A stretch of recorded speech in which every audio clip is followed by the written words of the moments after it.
Bismillahirrahmanirrahim. Assalamualaikum warahmatullahi wabarakatuh. Selamat pagi, bagaimana kabarnya hari ini? Semoga selalu sehat dan tetap mematuhi protokol kesehatan. Oke, langsung saja. Saya akan melanjutkan materi yang kemarin, yaitu masih sama mengenai hukum waris dalam Islam ya. Kita bahas kali ini yaitu mengenai asobah, hijab, tata cara pelaksanaan pembagian warisan, dan yang terakhir yaitu pelaksanaan wasiat. Oke, langsung saja mari kita simak sedikit penjelasan dari saya.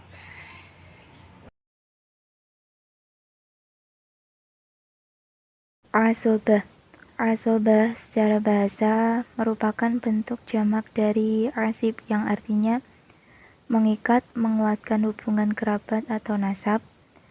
Secara istilah, asobah adalah ahli waris yang bagiannya tidak ditetapkan, tetapi bisa mendapat semua harta atau sisa harta setelah harta dibagi kepada ahli waris dzawil furud.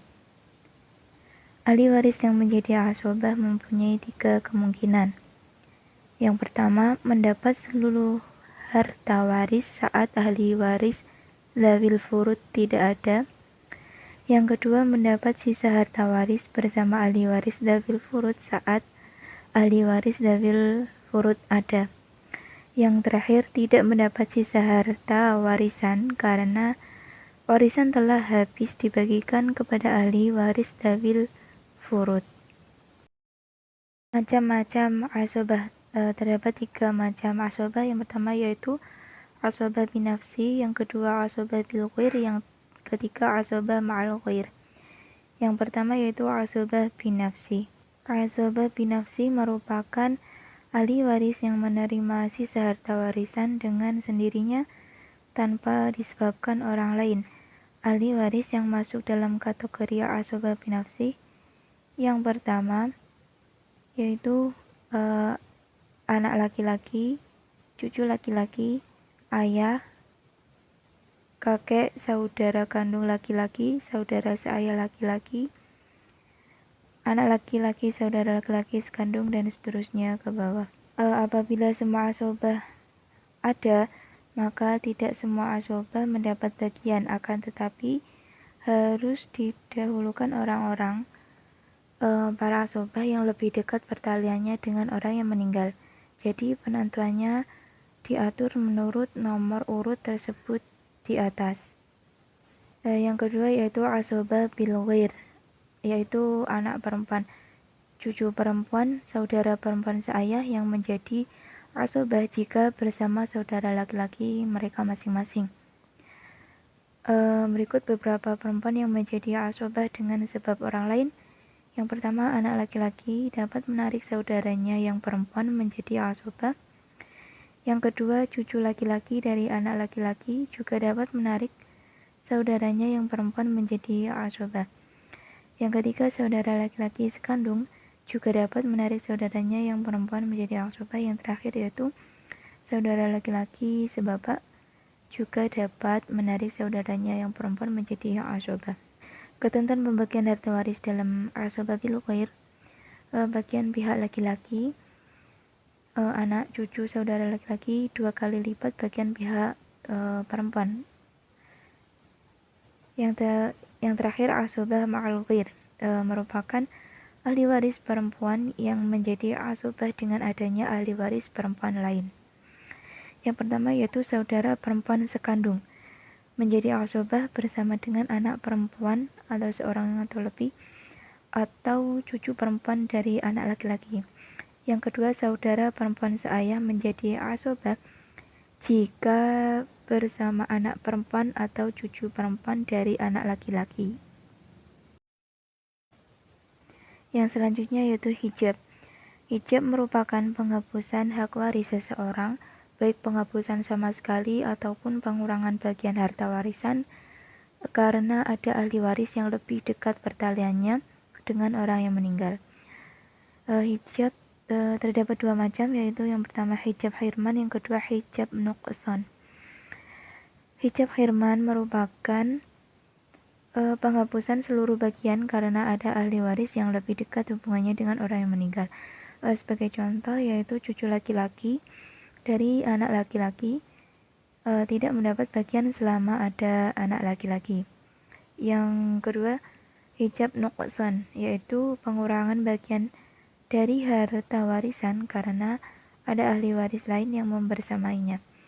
Sebagai contoh, ibu mendapat sepertiga bagian, tetapi kala yang meninggal mempunyai anak atau cucu atau beberapa saudara, maka bagian ibu berubah menjadi 1/6. Yang selanjutnya yaitu tata cara pelaksanaan pembagian warisan. Hal pertama yang perlu dilakukan saat membagi harta warisan adalah menentukan harta warisan itu sendiri, yakni harta pribadi dari orang yang meninggal dunia, bukan harta orang lain. Nah, setelah jelas harta warisannya, para ahli waris harus menyelesaikan beberapa kewajiban yang mengikat mewaris, antara lain biaya perawatan jenazah, pelunasan hutang piutang. Yang pertama yaitu hutang kepada Allah, semisal zakat, ibadah haji, kafarat, dan lain sebagainya. Yang kedua yaitu hutang kepada manusia, baik berupa uang atau berupa utang yang lainnya. Yang terakhir yaitu pelaksanaan wasiat.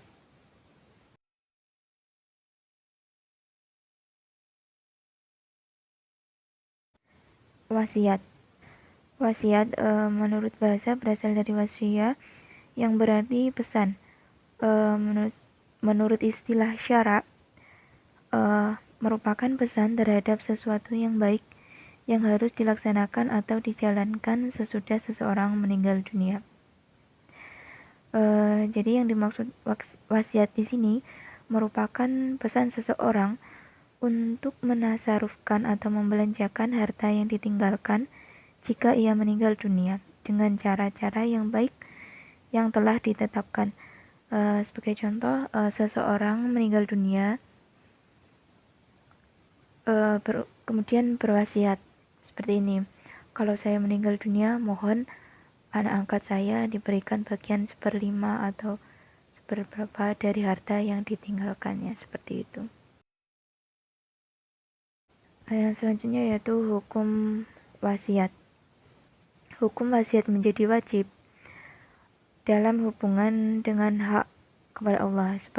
Sebagai contoh yaitu zakat, fidyah, puasa, dan lain-lain yang merupakan utang yang wajib ditunaikan. Yang kedua yaitu sunnah. Apabila berwasiat kepada selain kerabat dekat dengan tujuan kemaslahatan dan mengharapkan ridho Allah SWT. Yang selanjutnya yaitu makruh.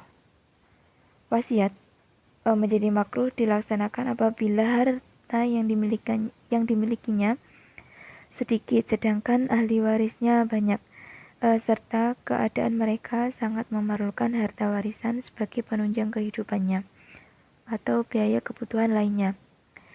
Yang terakhir yaitu haram, apabila harta yang diwasiatkan itu untuk tujuan yang dilarang oleh agama. Sebagai contoh yaitu mewasiatkan untuk membangun tempat perjudian atau tempat maksiat lainnya. Yang selanjutnya yaitu pelaksanaan wasiat. Wajib menunaikan seluruh wasiat mewaris selama tidak melebihi 1/3 dari jumlah seluruh harta peninggalan, meskipun mewaris menghendakinya lebih.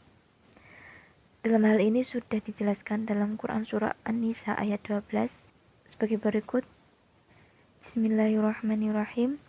Min ba'di wasiyati yusina biha aw dain. Alhamdulillahirrabbilalamin. Cukup sekian dari saya. Semoga pembelajaran pada kali ini membawa manfaat dan barokah untuk kita semua. Dan untuk adik-adik, silakan tetap belajar, tetap semangat. Minggu depan kita ada kuis sebagai pengganti ulangan harian ya. Terima kasih. Apabila ada kurang lebihnya, saya mohon maaf. Wassalamualaikum warahmatullahi wabarakatuh.